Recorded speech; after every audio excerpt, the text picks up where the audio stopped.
From Sydney, Australia, all the way to Portland, USA, two misfits hang out after class to riff on the B-sides of professional life.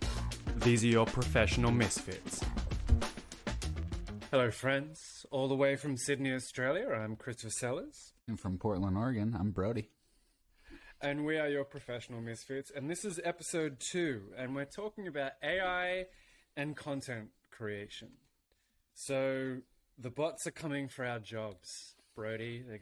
The bots are gonna write everything, they're gonna draw everything, they're gonna create all the things.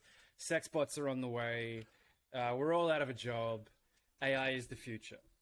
Yes, sir. That seems to be the hot take. Cyberdyne is coming.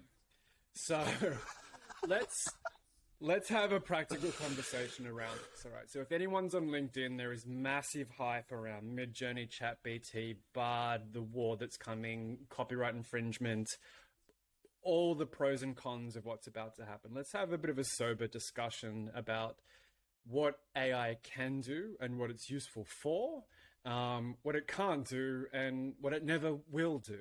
And let's have a rational discussion around the tool that is AI. So, Brody, let's throw it to you, my man, because you're the tattered social media jack of all trades. And so if it's coming for anyone's job, you're going to be the first one on that picket line. I'm the first to go. That's it, you're the first to go. So what's AI for you? Like, how do you see it affecting you, your clients, user experience in social media as we sort of move forward? So as a grassroots take, where are you at? It's interesting because we've had this discussion outside of the podcast, and my take has been it's kind of an asset and a tool for me, and I think it's a powerful one as well. I won't deny that. It's kind of evolving in the sense that it's an extension of the user, still, defines itself as a tool. It's not what I think people believe it to be, We'll get into that. It's just, to me, plain and simple, it's a tool, it's powerful, it's cool, it's new. There's things to take advantage of, and there's things to get a little bit of reality, a perspective check. So for folks at home, could you give us an example of where you might use AI? So whether you're using something like ChatGPT for research or to write prompts for things, or if you're a MidJourney fan, and whether you'd use that, and if, when, and how, and why.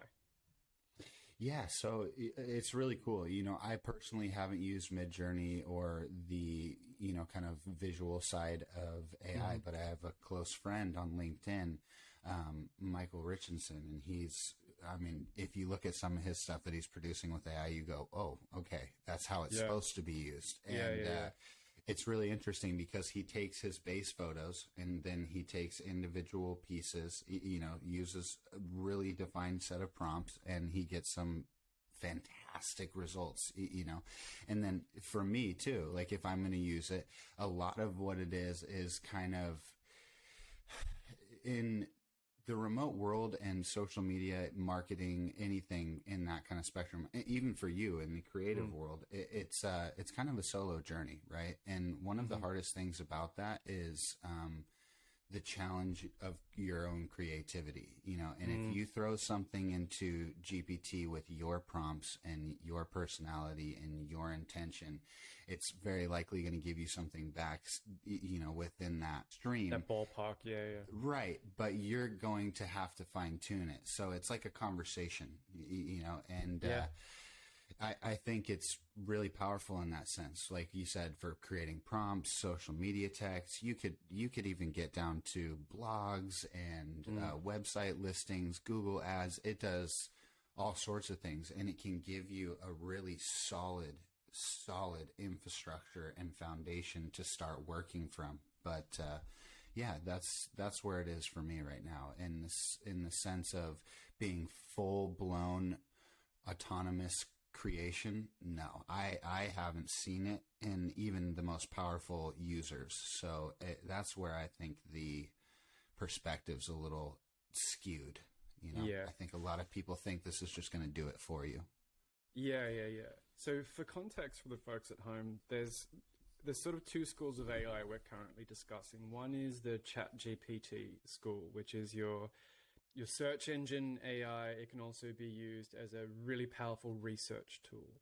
So similar to a Google bar, you can put in specific prompts for ChatGPT, like, you find two misfits, one that lives in Portland, one that lives in Sydney, blah, blah, and it'll pull up all the data on us, for instance.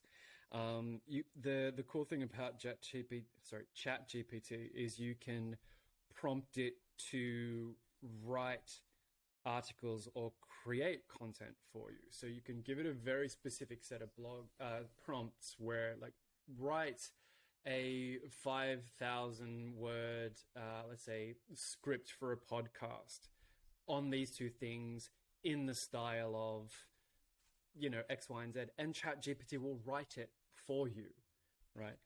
Now it's up to you whether, it's good, bad, or otherwise. But the point is that's something that a Google search can't do. So that's one of the positives, and that's one aspect that they're talking about where AI is going to rule the world and whatever. MidJourney is a similar thing. MidJourney is a visual AI where, like Brody was explaining, you can, if I wanted to, rather than draw something myself or sketch or paint or digitally create something, I can go to MidJourney. I can put in a bunch of prompts where it's, let's say, Van Gogh in black and white, only cats walking under ladders. And it will give you, a dozen or so rough images. And the more refined and specific your prompts are, the more refined and specific, the sort of images you'll get back. So you've got two options here. You've got one which is in a written AI and one that's sort of a visual composition AI. And obviously it's shaking up a lot, and everyone's, new tool. It's all very sexy. It's all very fancy. Similar to Brody, I wrote a blog article probably about 2 months back now, making it very, very clear. Like, this argument isn't new. Like, you can pick any new tool in any field, whether it's the microwave in cooking, whether it's word processing, whatever, for Excel, whatever it happens to be. But the quality of output is rarely determined by the tool. It's more determined by the user. And so the blog article I wrote was literally, it is the artist who paints, not the brush. And that's sort of the discussion that we're getting into, where a lot of the hype and a lot of the articles you read, it goes, no, it's the tool. It's the new fancy tool. And it's like, well, not really. And that's what we're going to discuss. Like, is it the tool? And if so, how much of that tool is going to take over, might make life easier, or just shift the boundaries? So I have a friend who's in film production. He's in film and media production for an ad agency. And we were having this discussion on the bus, funnily enough. And he was starting to point where, like, AI would take jobs, for instance. So if you're writing, let's say you shot a commercial for, I don't know, dishwashing liquid, let's say. And now you've got to come up with 10 ad prompts for marketing copy or for whatever it happens to be. So Gabriel's opinion is that, like, that's a job that you would have given an intern, right? So you go to an intern who's, trying to cut their teeth, get experience, learn, the sort of way up. So write me 10 prompts, and they'd go away for half a day and they'd come back and here's 10 prompts, right? And now he's watching his boss or his producer sit down with ChatGPT and go, 10 prompts, dishwashing liquid, family friendly, eco solutions, go. And it'll knock this thing out in 5 minutes.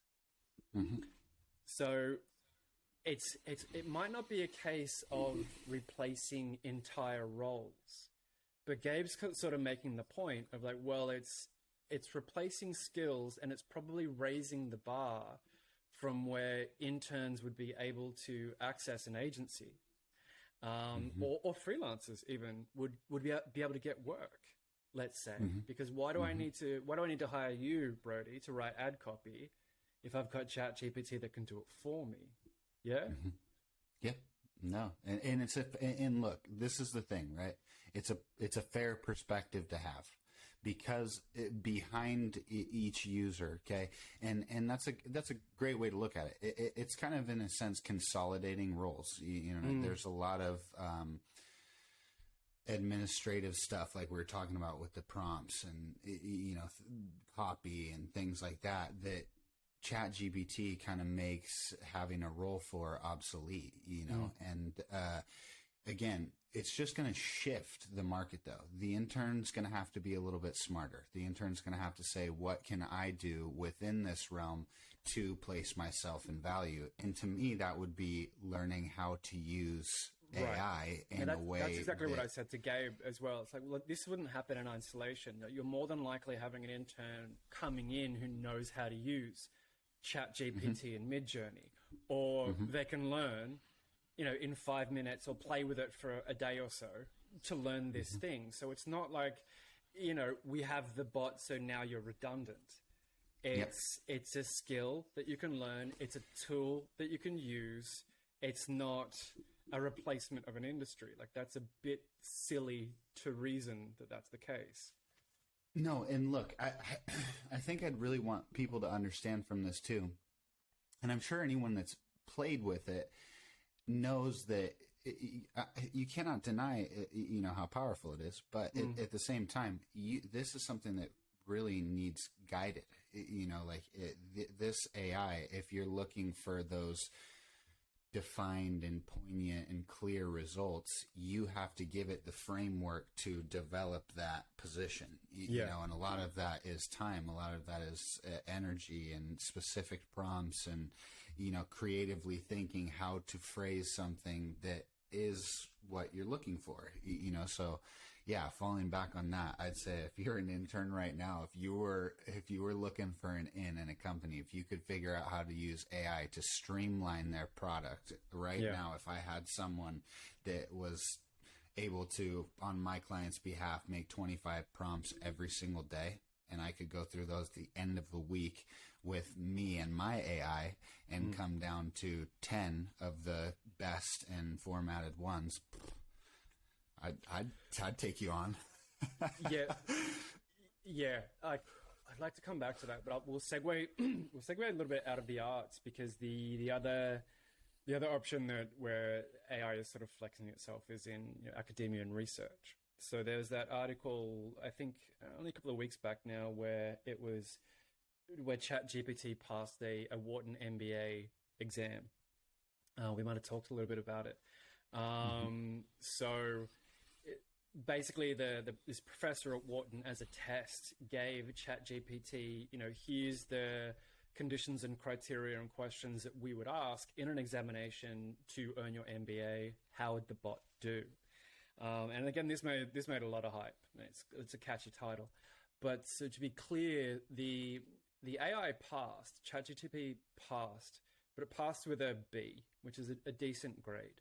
And the professor made some clear distinctions where, in terms of research material, researching answers and then putting together cohesive answers, it was decent, it was passable, but it couldn't do things like simple math, for instance. And there were very particular questions that you would learn in primary or high school that ChatGPT couldn't respond to, and that's fine. This is the first step of things. But it goes to show, and this is why a lot of academia sort of freaked out, is that when the current model of education is basically recite what we taught you earlier with the given sources that we gave you earlier, sure, a bot can do that. And so a lot of academics were the noses were put out of joint, and they were sort of outraged that, how dare a bot do this, and this isn't right, and that's the quality of, that's not learning, and all these sorts of things. And I kind of sarcastically made the points, are you disappointed that a bot is behaving like any student that you currently have, just faster? And plagiarism and copying work or outsourcing it to some, random... there's websites dedicated to this, write my essay for me, right? AI is sort of just an extension of that. So if education and this is tertiary education and MBAs no less, purely relies on you researching and telling me something that we taught you earlier, then surely this is a flawed model of education. So again, like, is it the tool's fault, or is it because the system that you've set up isn't great and students are smart enough after 16 to 20 years worth of schooling to have been trained to know it's not the quality of my answer that matters. I just need to give you something acceptable, quickly, that you can grade me on. And that's a very different world from the arts, and this is sort of academia. So a lot of academics are quietly terrified that, we'll just outsource everything to AI and it'll do the job for us. Yeah, no, I think you framed it for me in a way that I can put words to it now. It does. It exposes flaws in current systems, and that's, like you said, that's not a bad thing. And that's not the tool's fault. No. This is on the systems and the procedures that we've followed and, standardized and practiced. And, what a beautiful insight to have, though, because like you and I have talked outside of the podcast about this, where, I think because of what it's exposing, we're going to see drastic changes, huge shifts, and a bunch of these systems, and it's going to be because of AI, right? But it's also going to be because of people understanding, again, this tool and how to use it to expose these weaknesses. It's funny what only this week that Elon and a few others have come out with, like, we should put sort of a 12-month ban on it or something like that, or slow it before we can get regulations or some sort of accountability in place. Because I guess, okay, moving back to the arts a little bit, in terms of, plagiarism, for instance, in terms of deep fakes, in terms of vocal AI, where, AI can take a sample of your voice, it doesn't have to be a long sample, and then recreate your voice for any message that a user wants to put out there.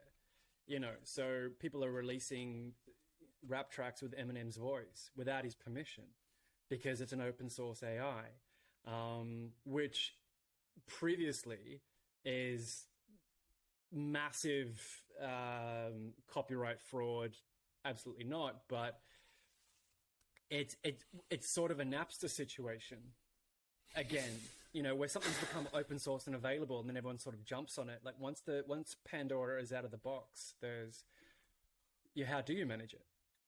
Well, look, that was their big issue before this thing even came to light in the public. In Elon, was one of them specifically that was like, "Hey, this is not as good as you guys think." And I hate to, feed into that, but it's kind of like, I think he sees it on a grander scale than we do, but it's like we've said, it's just going to turn the churn rate for, lower quality and mediocre people to think they've, reached the standard. And right. So there's a discussion we have had previously, and most pros will have, whereas they'll recognize AI as a tool. Like similar to your friend, my boy Travis, who's the OG graphic designer, like he is straight up. I said, "What's your opinion of MidJourney? Because you're in this world, you're in this space." And he's like, "Look, it's a great first step and platform for ideas." So he'll sort of hash something out there and like throw a few prompts at the wall, basically, to sort of brainstorm it and then get a visual picture of what he wants. And goes, then refine his prompts and then actually do the detail himself. So this is great for high level, professionals who know what they're doing, know how to use it, know what it's for, know what a tool is. There's, the other 80% of the population who don't care to. And that's fine. Like, I just want, I'll use Canva to create a fancy banner for my Facebook page because that's all I need Canva for. I'm not going to call myself a graphic artist, but if I can now, simulate a Duano picture and put it on my wall because I think it's cool and have a piece of art, then there's nothing wrong with that either, right? So there's a case for the democratization of, let's say creativity or art, let's say, that perhaps wasn't there before. But again, like, the tool does not an artist make. And again, we've had solid discussions on LinkedIn about how the use of MidJourney, for instance, is to create images, good images, is almost redundant without a knowledge of, story, theme, contrast, tone, art, genre, period, all of these things, light. Without artistic understanding, the use of the tool, it's sort of like giving a drill to a toddler. Like, what are they, really, really powerful tool. Like, what are they supposed to do with it? Right? Yep. Yeah, that's a good analogy. Right? Doesn't immediately make you a carpenter. Definitely doesn't make you a master carpenter, but it makes the skill and the craft probably a bit more accessible to people who are looking to get into it.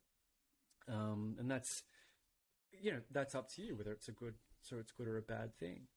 But look, I don't know, man. Like, do you use it? Do you use it currently? Because you got a new role. You're turning out projects for. Okay, here's a funny thing. So, if you can just update everyone on what your new role is, and my question to follow that is: Are clients asking you for, can you run this through ChatGPT? Can you run this through AI? Just because I want to see, what the results are going to be. Good question. Yeah. So, branding and marketing agency, and gosh, I am terrible today.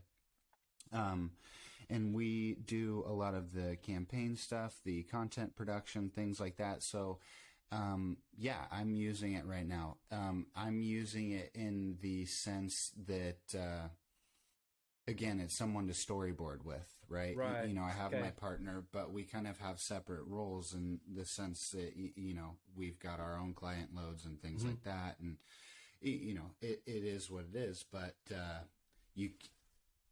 you can use these tools, again, like we were talking about, to really lighten that load, and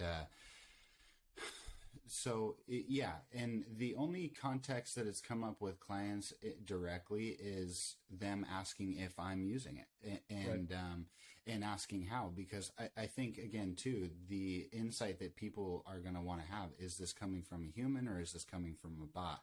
And the reason is because even if you can't directly tell, you're having trouble, right? There's almost definitively, you can be like, even if I can't put my finger on it, there's something not natural about that. Yeah. And it's the lack of the human connection, no matter how defined those prompts are, you know what I mean? And how good someone is. It's, I think you said this to me, look at it like a language, you know what I mean? And I think people are going to learn that language really quickly and be able to identify it. And when they hear it or see it, it's not going to feel the same as speaking in your native tongue. And I think I remember the conversation we were having before is sort of like, look, this conversation is great and all, but at the end of the day, why are you using this tool? Like, why are you using AI? If you're an artist, like, why have you chosen your particular medium? Why have you chosen photography? Why have you chosen the written word? Why have you chosen dance or drama? If you're in corporate, why are you using this tool? What's the outcome that you expect?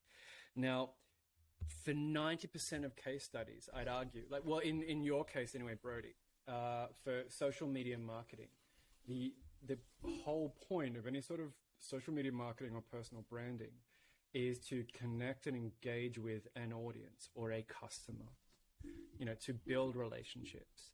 Now, if Facebook, the 20-something years of Facebook has taught us anything, it's like we're moving away from big brands and we're definitely moving into the smaller, social village of I will buy from those who I feel or deem local, whether that's across the world or next door. But if I'm connected to them, know, like, and trust them, then I will pay them or engage their services, right? Yeah. So that's this relationship, this intrinsic human relationship to connect and trust is whether you're selling soap or whether you're selling campaigns or whether I'm selling advice. The dynamic is more or less the same. So when we look at the process, you're now using a bot to simulate the content, to simulate the message that you want to use to connect to whatever audience it is that you want to reach out and connect to. Now that's something that you all personally will have to ask yourself, like, is that going to be effective? Because like Brody just made the point then, you can kind of tell when something's off. The example I tend to give is CGI in film or any sort of special effects in film, because special effects, when they're used well, you don't notice it because it plays into the story. Yeah. It's part of the vision. It feels cohesive. You don't notice the strings. You buy into this illusion and you go for the ride, right? CGI and all Marvel films are guilty. Compare the first Matrix to the second three, or the next three. They're all great examples of terrible CGI because someone figured it's cheaper and quicker to do this on a green screen. It's cheaper and quicker to build this in post rather than perform it.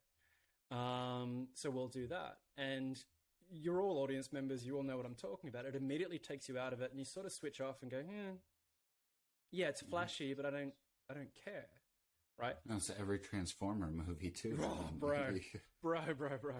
So like we've all seen it. We all know what it is. And even now we can start to see, YouTube ads, Facebook ads, the lowest common sort of denominator stuff where it's stock photos, stock imagery, layover text, and an automated voiceover, of someone. Now, and this is the starting point of what this means for advertising and marketing, for instance. Once people get comfortable with these sorts of programs and they become more prolific and they become improved and they become cheaper, then you're going to get more of this stuff. Now, what I don't think people have quantified yet is that the more of this stuff is available, the more noise you create faster and cheaper and louder, the inverse effect it will have on trust. Mm-hmm. Because now every consumer will switch on, and once they see a YouTube ad or any sort of ad that you put out with the best of intentions, their first impulse is like, is this a bot talking to me? Is this an automated message that you're using to bait and hook customers rather than you connecting to me because you care or you want to help or you want to solve, right? Now that's... Yeah, absolutely. I think just to circle back to one of the points you made earlier, because it's kind of, it attaches itself here. There's going to be a high level of saturation with this, right? Yeah. We are just going to see an influx of people. And again, because like you said, it makes it more accessible. So like take a small business, for instance, that we're talking about those ads on Facebook.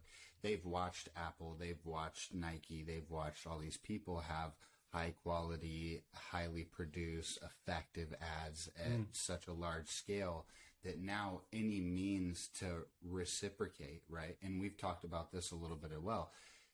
They'll take it. But that's the thing. We're not trying to reciprocate here. And this is why the guys that have a creative function in their process are going to win, is because, look, this, again, it's a powerful tool. You can use it as an asset. And learning it, I think, would be in your best interest on any professional level. But if you don't have you in this, you know what I mean? If you don't have something that's not the AI, then you're just going to be with every single other person that is the AI. You are the system. I'll tell you a funny professional story. You might have heard this one before, but for the folks at home. So I was interviewed last year for a defense contract that would have seen me fly down to Melbourne every now and then.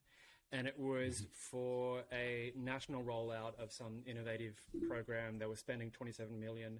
And I was the guy, they were looking to hire someone to help facilitate and train the staff on how to use this particular program, you know, as an innovation something manager. So have the online, you know, second, third round interview. Then it's like 5 guys around a board table. And during the interview, they asked me, like, Chris, what's your take on innovation and the role of technology? And I'm like, perfect, you know, sort of question. So the way I see innovation is it's the improvement of existing system, process, or tool, right? So that can be as much an idea or concept of the way you do things. So innovation as a principle is great.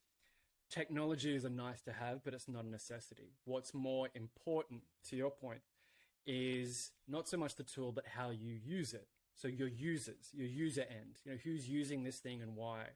Now, I thought I was talking myself up because, you know, obviously I'm the guy who's training your staff to use this tool in the best possible way, better than anybody else, right? And that's what you want for a defense operator. So instead, five suits are looking a bit concerned, sitting around a table. I'm like, Chris, can you expand on that? I'm like, yeah, I can. This is something I believe passionately about. So, you know, technology is great. Like, new tools are great, fantastic to have under the right conditions. The user is more important. The trap that most governments, organizations, people fall into is believing that the tool will deliver the exceptional outcome rather than the person with the tool. And I sort of dubbed this iPhone innovation. So imagine, Brody, like, you have an iPhone and I have an iPhone, and we need to compete over whatever it happens to be. So what's going to separate us?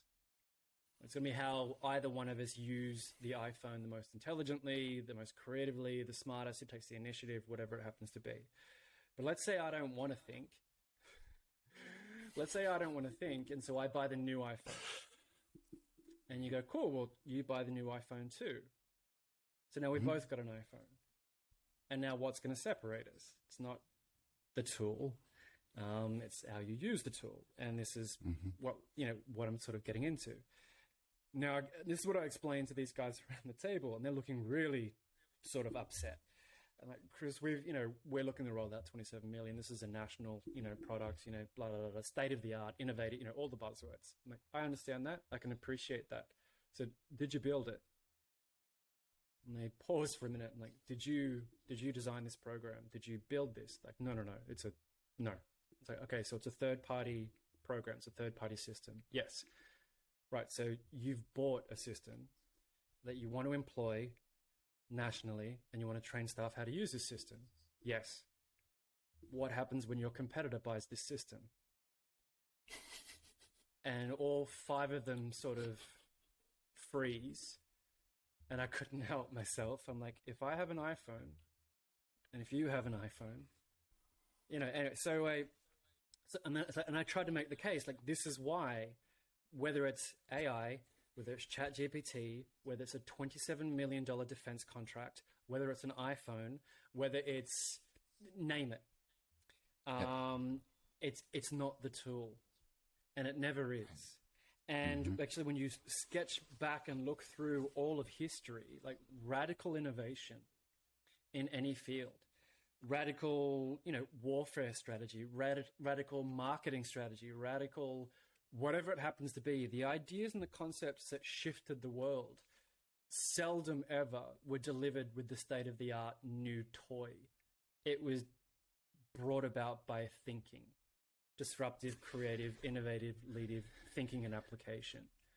Yeah, 100%. Well, look at the last 5 years, man. It's shiny object syndrome all over the place. And look, I'd argue it's always been that way. I'd argue since the 70s, and because I did a little bit of research for the book. Like, the promise from the 70s, even going back as early maybe as the 40s, is that technology will deliver you, like, the tools for you to have more recreational time with friends and family.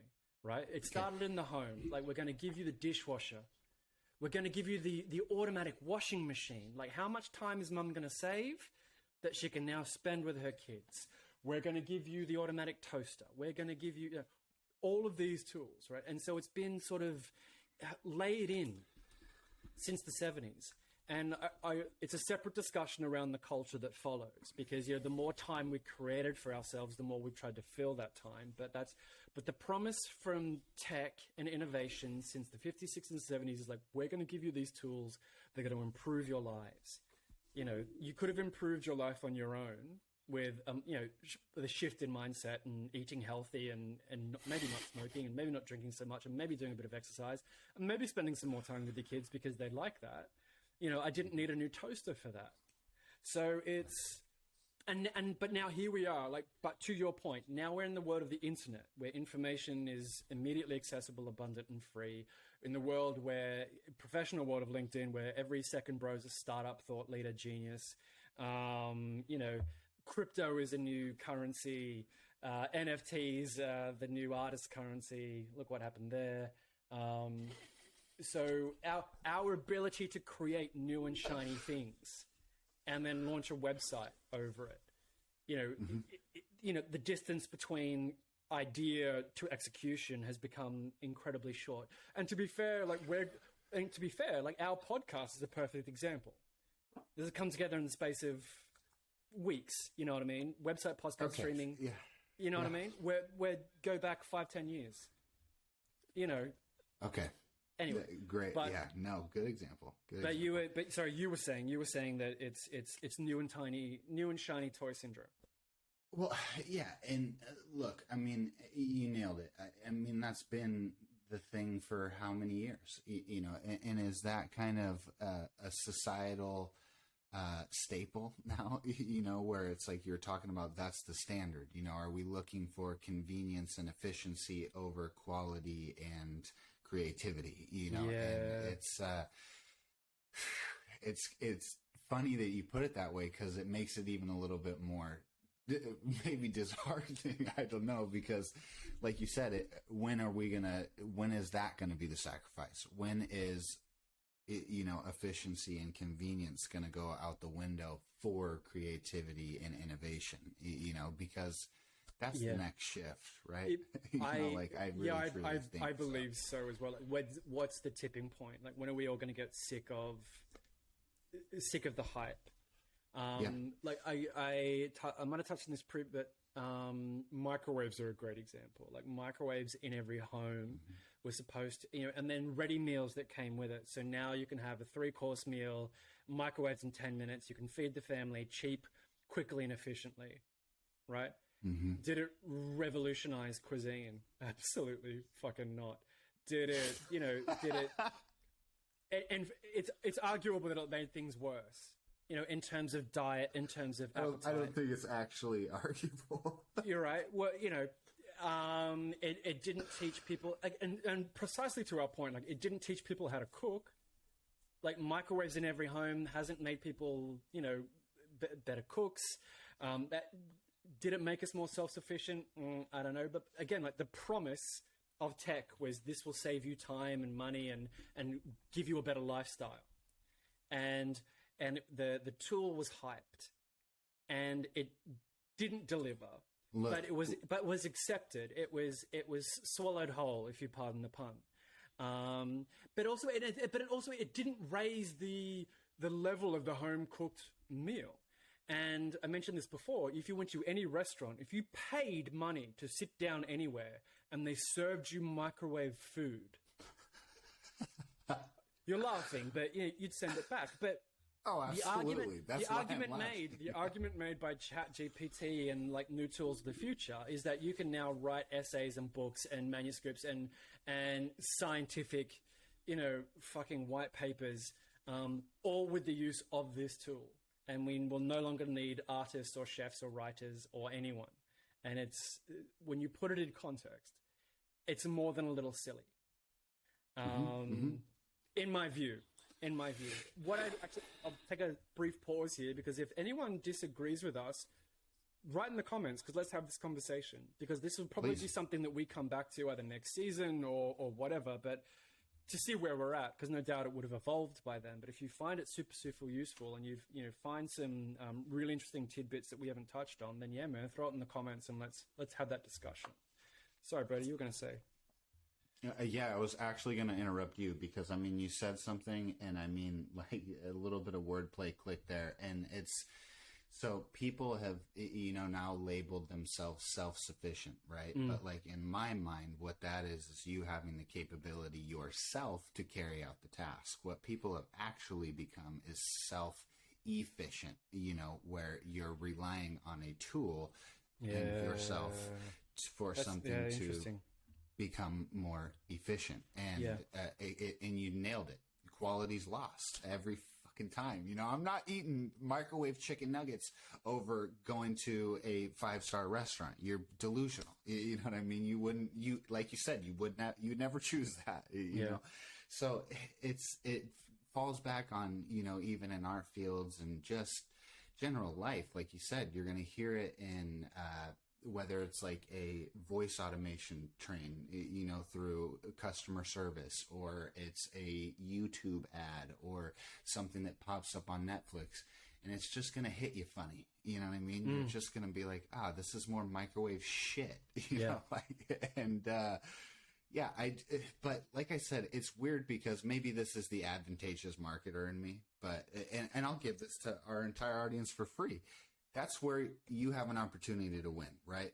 Step outside of this, product efficiency and processes and standardized systems, and find ways that these assets and tools really what they would in hopes they would do is to highlight you and your business and your message, and and make that more effective. And that's really what you should be shooting for, and if you can 100%. Rely on yourself and that level of personal connection to this, then you're going to win. You're going to win over these guys that think in churning out 25 AI produced social media captions is going to get them the results that they're hoping for. So I was asked on a different podcast, I think it was with Matt Malloy. It's like, what do you sort of see with the future with these sorts of things?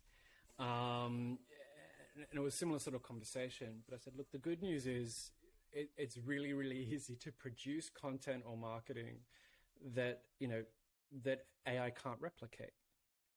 That would be the name of the game, would it not? So like, again, a podcast is a great example because, AI can't replicate you. It can't replicate the conversations that you're going to have, the topics, the way that you think, the way that you discuss things. And if we're talking about building a community or designing a message that's going to connect, engage, and translate authentically in the best sense of the word, because Brody and I hate that word.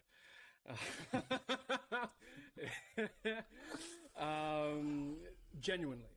So if you create a genuine message, then, so AI can replicate what exists, but it can't create anything new. And that's the space and the niche and the edge that human intelligence and you personally are always going to have. So find those avenues. And again, like you were saying, I shouldn't lean on my desk. Like you were saying, people are always going to want to talk to you, engage with you, rather than the chatbot that pops up on your site. Well, look, and this is what we're saying, right? Like, I think a lot of people just have it misconstrued. Chat is going to do everything for me, or AI is going to do everything for me. And it can, like we've talked about, it can. You give it the right prompts and it will. But that's not what people are looking for. And if we want to talk about it, strictly from like the marketing side or, social media even, it's about the human connection. And if you're not hitting that, you're not selling.